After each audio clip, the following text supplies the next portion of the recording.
Olá, pessoal do canal Negócios TI Direito. Hoje eu estou com outro amigo aqui. Nós vamos falar hoje de fusão, aquisição, vamos falar de dinheiro, gente, né? Não sei se o Gustavo vai trazer aqui para nós dinheiro ou ele vai dizer como fazer dinheiro, né? Então, a dinâmica aqui vai ser um pouquinho aqui. Eu estou aqui com o Gustavo Barros, que é um dos fundadores da IT Investimentos, e ele vai nos contar um pouquinho quem é ele, quem é a IT Investimentos, e nós vamos falar aqui de M&A, né? Em inglês, Merger and Acquisitions, mas é um famoso fusões e aquisições. E aí, quando a gente está falando desse mundo de tecnologia, negócios, como é que nós vamos fazer fusão, como é que nós vamos comprar a empresa, como é que nós vamos vender a empresa. Esse é o bate-papo aqui com o Gustavo hoje, tá bem?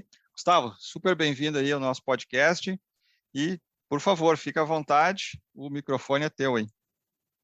Legal, Regis. Grande prazer falar com um amigo aí e participar desse podcast, né? Então, apresentar um pouquinho aí da IT e focar mais no tema, né? De M&A, fusões e aquisições, né? E contar aí o que a gente entende que são os principais pontos aí de um processo de fusão e aquisição. E vamos batendo um papo até para o Regis também questionando e a gente, obviamente, responder e que todo mundo que esteja ouvindo a gente aí possa compreender o que é fusão e aquisição. Então, vamos lá. E tem investimentos, é uma empresa que atua no segmento de fusões e aquisições desde 2013, com foco em empresas de tecnologia, telecom e agora também saúde, né? O que é o nosso papel? O nosso papel é avaliar a empresa do nosso cliente, né? Como é que a gente faz a avaliação de uma empresa que contrata a IT Investimentos? A gente faz a avaliação pelo potencial de geração de caixa dessa empresa nos anos futuros.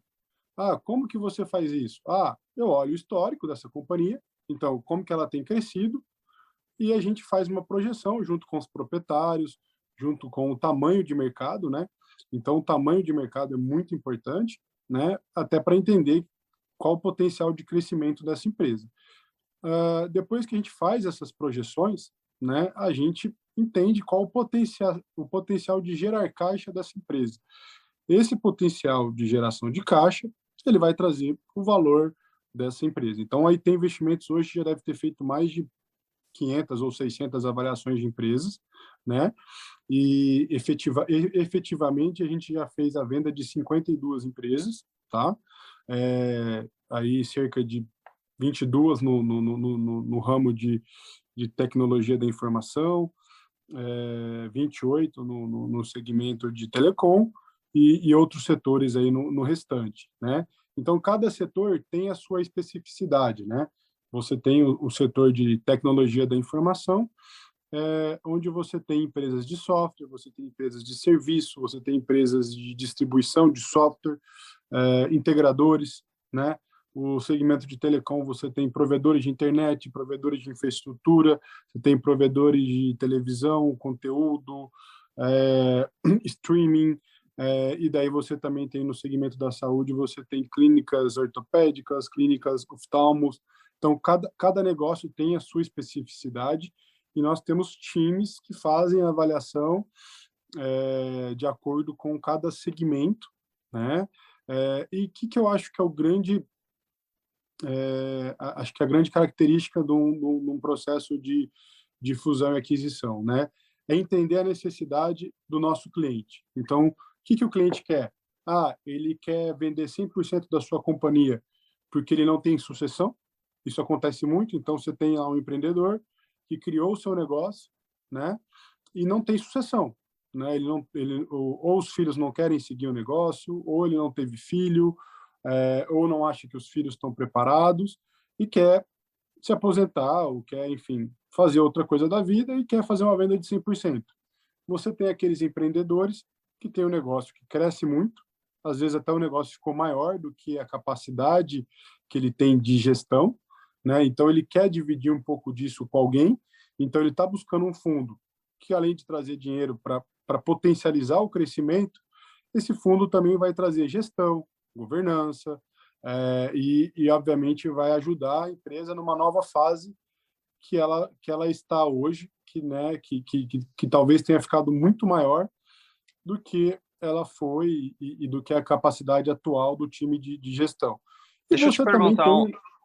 Então termina aí que eu queria te fazer uma É, pergunta. Vai lá. acho que a última modalidade que a gente geralmente divide, Regis, daí você vai para os seus questionamentos, é aquele empreendedor que tem uma boa ideia, iniciou sua companhia recentemente, isso é muito comum no segmento de tecnologia, já tem um produto que a gente fala que já tem uma MVP, né? Já tem uma primeira versão de produto testado, e agora precisa realmente de dinheiro para realmente ganhar escala e para replicar isso dentro de uma escala muito maior. Que daí a gente pode classificar de startup, pode classificar de empresas iniciantes aí, e isso ocorre muito também dentro desse processo de M&A. Mas vai lá, Regis. Deixa eu te perguntar, agora virou duas perguntas, né? Fiquei curioso quando tu falaste agora da última possibilidade de fazer M&A. Tu está falando também de startups. Também startups vocês apoiam para fazer a venda de uma startup para algum fundo investidor ou aportar dinheiro? Ou este mundo é um outro mundo que vocês não operam?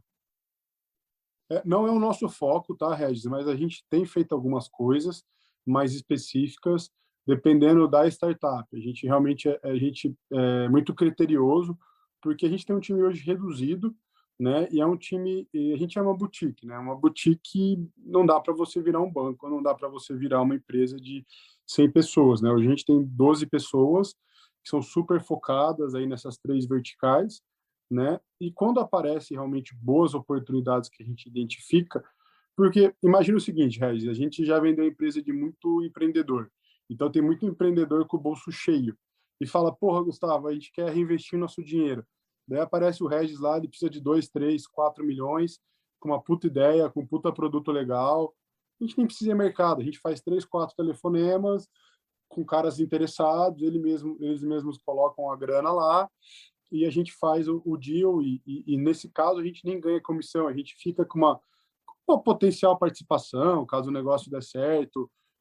A gente encara isso como um business à parte, né? Mas a gente está olhando muito para esse segmento, a gente vê realmente uma explosão de startups, uma explosão de empreendedores. Acho que o Brasil é um país onde você tem muitos empreendedores qualificados e realmente com ideias interessantes, um mercado grande, o mercado brasileiro é um mercado de 200 milhões de consumidores, né? Claro, poder de renda muito menor que o americano, sim, né? Um poder de compra muito menor, mas sim, um mercado muito grande, onde tem espaço para muitas ideias e produtos novos, né? Então a gente tem encarado dessa forma e tem sim. Ano passado fizemos 2 startups aí, foi muito legal. Acho que foi muito interessante.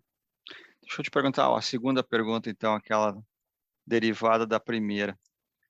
A gente tem aquelas hipóteses dos empreendedores que às vezes têm uma empresa de tecnologia há bastante tempo. Sei lá, o cara já tem a empresa há 20, 30 anos, ele até tem sucessores e tudo mais, mas é aquela empresa do taquicardia, assim, eletrocardiograma.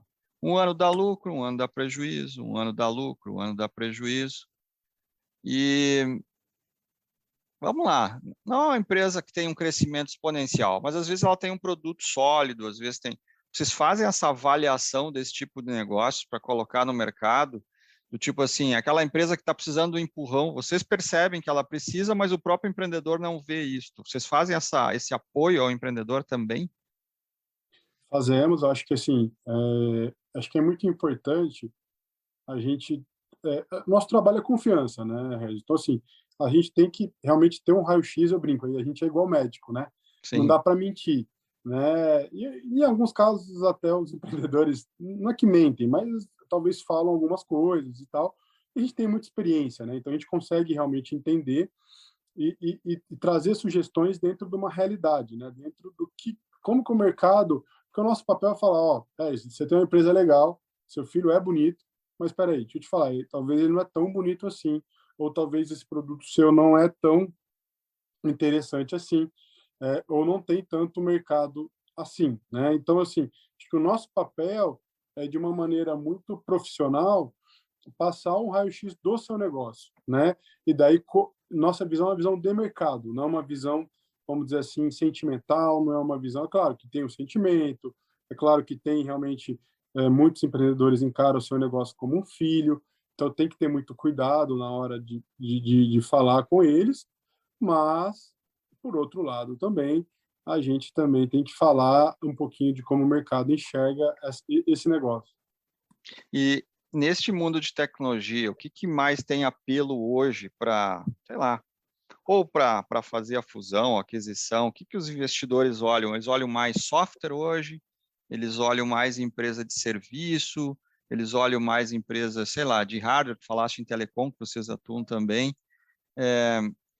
Que tu poderia nos dizer assim sobre o que, que é o segmento que mais interessa hoje aos investidores no Brasil? Eu acho que assim, o segmento que realmente tem um grande interesse é a tecnologia, né? E aí você tem software, aplicativo, e-commerce, e daí você tem um mundo, um universo enorme aí, né? Que é um segmento que realmente ele tem conseguido crescer e tem um mercado muito amplo no Brasil. O segmento de telecom ele tem demonstrado nos últimos 4 a 5 anos um volume muito grande de negócio, é um mercado muito grande, um mercado maior que o mercado de tecnologia, inclusive, né, com muitos players, né, então um mercado muito relevante e também havendo uma consolidação muito grande no segmento de saúde, onde você tem os convênios cada vez mais apertando médicos, clínicas, na redução de custos, na redução de... E isso vai passar por uma consolidação, então você tem aí um segmento muito pulverizado, que ele acaba se consolidando também para ganhar escala e ser mais competitivo, né? Então a gente enxerga esses 3 segmentos aí que tem um histórico já de crescimento, um histórico de muitos negócios e que vão ter mais negócios daqui para frente, né? Então eles devem aí nos próximos 5 a 8 anos aí ter um volume muito representativo e com muitos investidores. Eu acho que são mercados aí que você tem uma gama imensa de investidores interessados aí em aportar capital. O que tu me diria assim sobre coisas que os investidores gostam e o que eles não gostam hoje numa empresa? Exemplo, vou te dar um exemplo assim para te ajudar. Empresa de tecnologia extremamente saudável, interessante e é 5 irmãos, os sócios. Isto é um fator que ajuda, atrapalha, empresa familiar ajuda, atrapalha. Como é que os investidores enxergam? Quais são os critérios hoje de avaliação que facilitam o atrapalho hoje fazer uma aquisição de negócio? Eu acho que tudo, Regis, tem um lado bom e um lado ruim. É claro que uma estrutura de capital ou um quadro societário mais resumido, né, com menos sócios, é o ideal, né? Mas sim, onde você tem uma estrutura muito grande, como você citou de exemplo, né, de 5 sócios, ela é um pouco, vamos dizer assim, ela se torna pior do que uma estrutura de 1 ou 2 sócios pela dificuldade de negociação, né? Onde você tem cada um pensando de uma maneira e dificilmente você tem um interlocutor só. Às vezes você tem 2 ou 3 interlocutores, né? Um que fala por dois, um que fala por si próprio, outro que fala por mais dois, e daí você vai compondo. É uma negociação mais demorada, né? Mas é uma negociação que é sim possível, que é sim factível de acontecer, né? Mas ela vai ser uma negociação mais demorada, mais trabalhosa, mas sim com uma grande possibilidade de acontecer. O lado bom é que você tem aí 5 empreendedores, se eles estão no negócio, 5 caras muito focados, com habilidades diferentes, ou que seja 2 ou 3 que estejam no negócio. Você já tem uma estrutura de governança para reportar para os outros que não estão no negócio. Então, tudo tem um lado bom e um lado ruim, né? Eu acho que, sim, uma estrutura de capital mais enxuta é melhor. A estrutura familiar, ela pode ser uma estrutura familiar onde você já tem uma empresa com governança, com auditada, e que você não tem uma sucessão, ou que você até tem uma sucessão e precisa alavancar esse negócio. E você também tem empresas familiares onde que elas não têm governança, e daí também tem oportunidade para o comprador realmente trazer uma governança, reduzir custo, melhorar a eficiência, fazer negócio, né? Então, eu acho que quando você tem uma empresa familiar, ela facilita, em alguns casos, a interlocução. Você tem sempre o fundador, vamos dizer assim, né? O patriarca lá, que fundou a companhia, e é ele que dá a palavra final, ele é o interlocutor. Então, isso, de alguma maneira, às vezes facilita a questão de estrutura societária não ser tão enxuta. E quando é que a gente sabe se uma empresa está pronta para um processo de M&A, assim? Porque falaste aqui que precisa ter uma auditoria, uma contabilidade bem estruturada. O que tu poderia dar assim de dica do que os investidores olham antes de começar um processo, né? Vai assinar um NDA, mas a partir daí, o que nós precisamos ter numa organização bem estruturada para realmente valer a pena seguir com o processo? O que eu vejo, Regis? Assim, eu acho que tudo é o tamanho da companhia, né?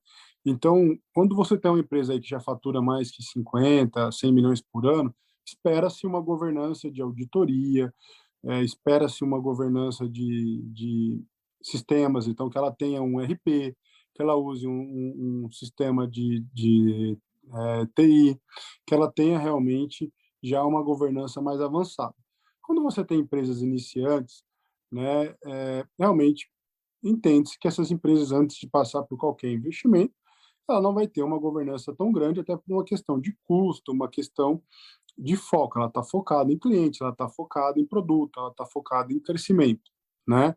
Mas sim, a governança é super importante, pelo menos se a empresa não é auditada, que ela tenha, né, e que ela fature tudo certinho, que ela tenha uma contabilidade, que ela já tenha indicadores, que ela tenha um sistema onde tenha uma base de dados, que ela possa pegar essa base de dados, extrair informação, porque vai haver uma troca de informações muito grande, né? Então, quando você tem um processo de fusão e aquisição, o comprador ele tem uma demanda por informação muito grande. Então, se você não tem um sistema, se você não tem como fornecer isso, fica complicado participar num processo aí de fusão e aquisição. Então, eu diria assim, mesmo que a empresa não seja auditada, que ela tenha realmente informação, que ela tenha controles, que ela tenha relatórios, que ela tenha realmente indicadores que possam ser apresentados e confirmados por um comprador, porque num processo de fusão e aquisição, depois que a gente faz uma avaliação da empresa, depois que a gente chega numa ideia de valuation com os nossos clientes, a gente vai falar com potenciais compradores, que depois será assinada uma proposta, e depois esses potenciais compradores farão uma auditoria confirmatória. Então, quer dizer, tudo que a gente forneceu de informação para o potencial comprador, ele vai validar perante uma auditoria, né? Que ele vai contratar uma KPMG, uma Deloitte, uma Price, enfim, tem várias empresas de auditoria e também outras auditorias, no caso de telecom, uma auditoria para validar a estrutura de rede, no caso de tecnologia, uma auditoria para validar a questão de software, questão de tecnologia, né? Então, assim, resumindo, né, eu acho que para ela estar preparada, ela tem que ter informação. Ela tem que ela tem que poder fornecer essas informações para os potenciais compradores de uma forma que passe confiança para o comprador. Sim, não adianta só falar, né? Tem que ter a evidência, tem que demonstrar, né? E deixa eu te fazer uma outra questão.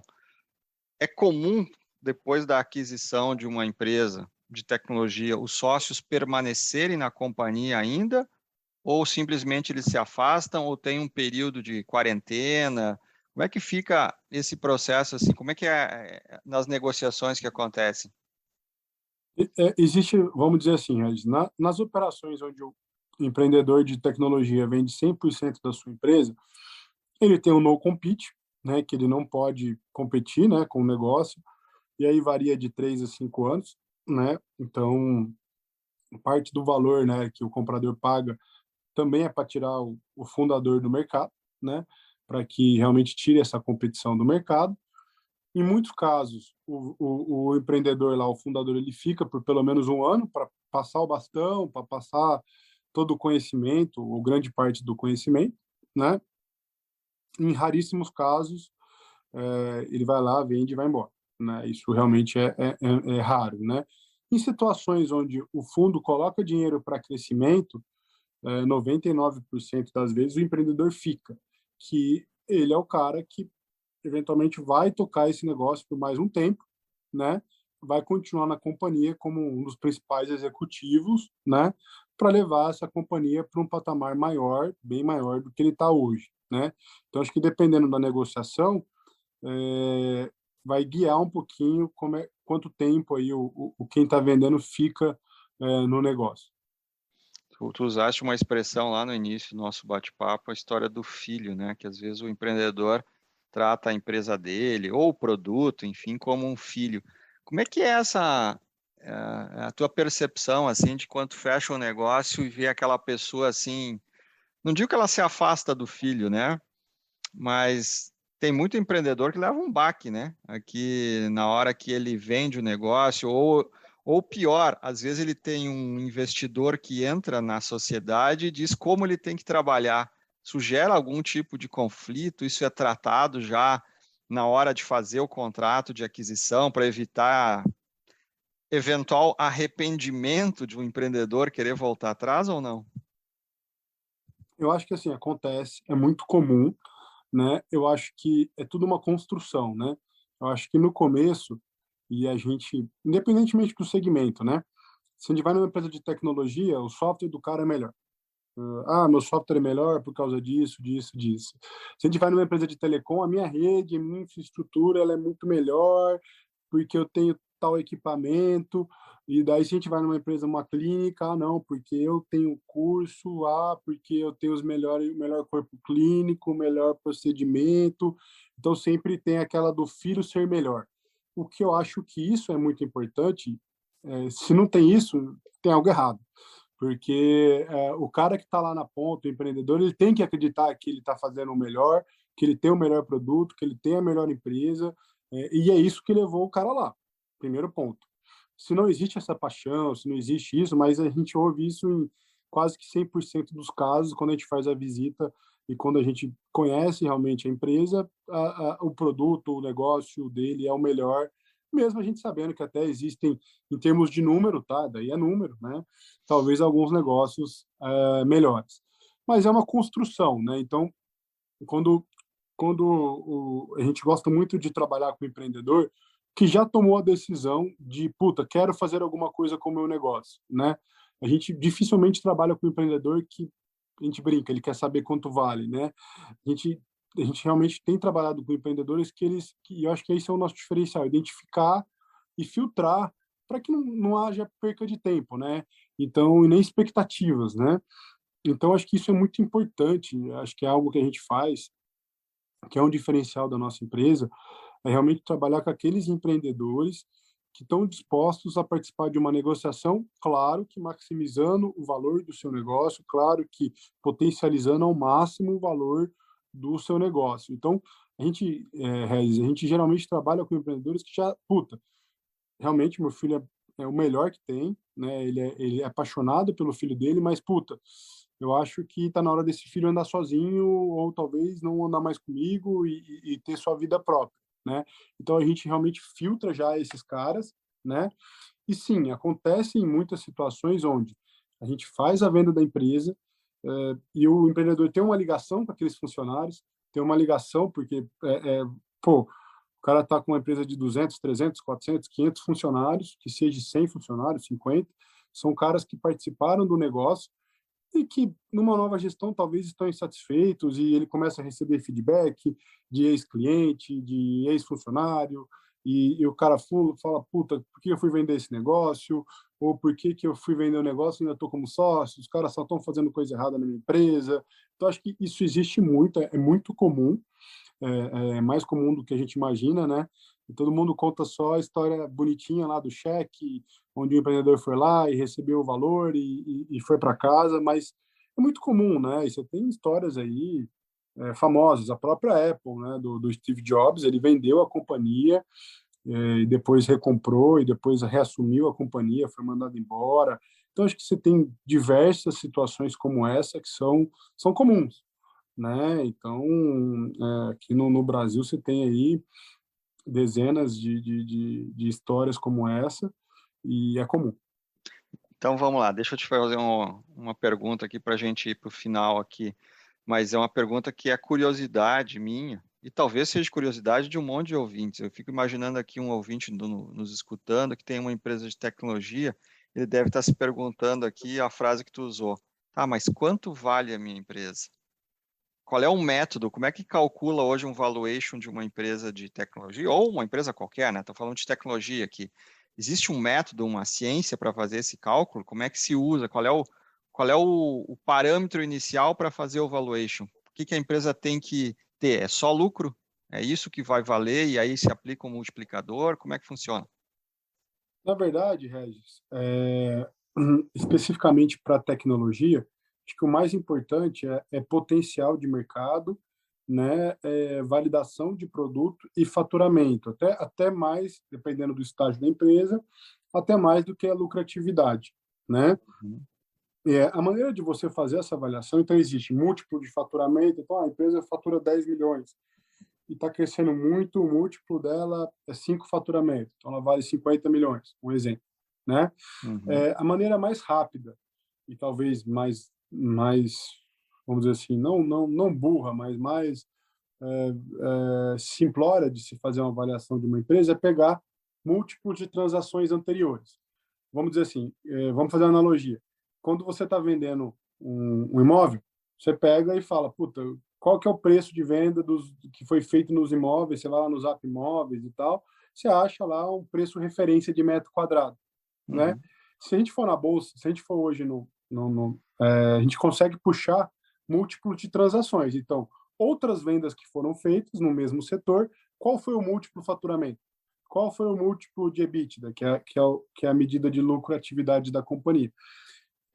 Se a gente for, e a gente tem base de dados para isso, a gente consegue rapidamente, se você fosse um empresário, te passar uma ideia de valor do seu negócio com base numa tabela, ou numa tabela FIP, fazendo uma analogia aí. Uhum. Mas eu acho que tem um trabalho, que é o nosso trabalho, entender a fundo o negócio da companhia para não misturar alhos com bugalhos, né? Então, aquele múltiplo que está lá, o seu pode ser muito maior, ou pode ser muito menor, dado o crescimento, dado o potencial de mercado, dado concentração de clientes, dado recorrência de receita, dado tipo de software, on-premises, na nuvem, ticket médio. Então, assim, existe aí uma dezenas de indicadores que podem ou não melhorar a avaliação do seu negócio. Tá, então se hoje eu tivesse um negócio para vender, eu deveria procurar o Gustavo, a IT Investimento, e dizer, Gustavo, a primeira coisa que o Gustavo vai sugerir para mim é o quê? Fazer um valuation para depois vocês buscarem um investidor, ou como é que funciona? Só para entender o processo. Exato, Regis. A nossa ideia é sempre fazer um valuation, e daí vai ter uma avaliação com base no futuro, né? Uhum. Tanto de receita como potencial lucro histórico, e uma avaliação também de múltiplos de mercado, né? Para balizar se o que a gente está fazendo faz sentido ou não faz sentido, né? Eu acho que o primeiro ponto é que quem nos contrata entenda quanto vale o seu negócio, né? Claro que nós vamos maximizar. E depois disso, é falar com potenciais compradores, né? Passar por um processo de auditoria, passar por um processo de discussão de contrato, né? E realizar a venda, né? Então, de maneira resumida, é isso, né? Então, quem nos procura para entender quanto vale o seu negócio, quanto pode valer e quais as opções de venda, seja total, seja parcial, do seu negócio, né? É isso que a gente faz no nosso dia a dia aqui. Leva um prazo de mais ou menos quanto tempo esse processo aí, assim? Que em média vocês têm levado hoje nos principais negócios que têm feito? Um ano, dois De anos? 6 a 12 meses. 6 a 12 meses. Ah, legal. É um prazo até relativamente rápido, né? É rápido. Eu acho que quando o vendedor sabe o que ele quer, Uhum, sabe que realmente ele quer fazer negócio, o mercado tem sido muito ativo, né? Eu acho uhum, que o ano que vem vai ser pior, porque nós vamos ser um ano de taxa de juros muito alta, né? Acho que o que inibe muito um processo de fusão e aquisição é o custo do dinheiro, né? E hoje realmente existe um custo do dinheiro muito alto, né? E ainda tem muitas empresas capitalizadas, mas o ano que vem eu acho que essas empresas vão realmente estar menos capitalizadas, ter menos acesso ao mercado de capitais, o que deve dificultar esses movimentos de fusões e aquisições. Quer dizer, então, que o ano de 2022 seria um ano melhor para fusão e aquisição do que 2023, né? Na tua visão hoje. 2021 foi muito bom, foi o melhor ano em muito tempo no segmento. Esse ano vai ser um pouco, não vai ser tão bom quanto ano passado. E eu acho que 23 vai ser um ano pior aí de realmente acomodação pós-eleitoral, o cenário inflacionário complicado, né? Hum, E é isso que a gente vê um pouco. legal. Bom, gente, esse aqui foi um bate-papo aí com o Gustavo Barros, né? Um dos fundadores da IT Investimentos, como ele mesmo se definiu, né? Uma boutique aqui de M&A, né? Que está sediada em São Paulo e que está à disposição aí para quem quiser bater um papo aí com o Gustavo, procurar. Como é que as pessoas te encontram hoje, Gustavo? LinkedIn é a melhor forma de achar o teu perfil para bater um papo contigo? Isso, LinkedIn, pode mandar uma mensagem lá. Nós estamos sempre abertos a bate-papo e a trocas de ideia, conhecer novos negócios e novos empreendedores. Tá, o trabalho de vocês é Brasil ou tem América Latina também? Como é que funciona isso? Foca Brasil. Foca Brasil. Legal. Uhum. Então tá bom, gente. Gustavo, super obrigado por estar aqui conosco. Acho que deu para entender um pouquinho desse processo aí de fusões e aquisições, né? Tecnologia, principalmente, que é o que a gente fala bastante aqui no podcast. Então, espero aí que continue fazendo muitos negócios, ajudando muitos empreendedores, porque afinal de contas, o Brasil precisa desses empreendedores aí fazendo a roda girar, né? Então, se quiser deixar uma mensagem final aí, fica à disposição. Legal, obrigado, Regis, aí pela parceria de sempre. E estamos super abertos, continuamos acreditando no Brasil. Acho que eu brinco que quanto menos ver TV, quanto menos olhar para televisão, para jornal, mais a gente empreende, mais a gente realmente foca no que é necessário. A gente sabe que o Brasil e o mundo hoje passam por diversas dificuldades, mas a gente sabe também a necessidade de empresários com foco, com capacidade de realmente fazer a roda girar. Isso é o mais importante, né? Eu acho que acreditem nas suas ideias, vá atrás de se preparar, vá atrás de ter uma gestão o mais profissional possível e sempre que houver oportunidades aí de alavancar o seu negócio, trazendo investidor, vendendo uma parte ou vendendo tudo, procure um profissional, independentemente de quem seja.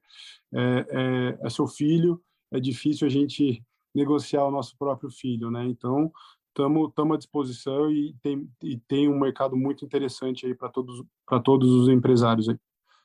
Show. Muito obrigado, Gustavo. Um forte abraço aí, sucesso para ti, para ti Investimentos. Gente, esse foi aí mais um episódio do podcast Negócio de TI Direito e nos encontramos aí no próximo episódio. Um abraço, tchau, tchau.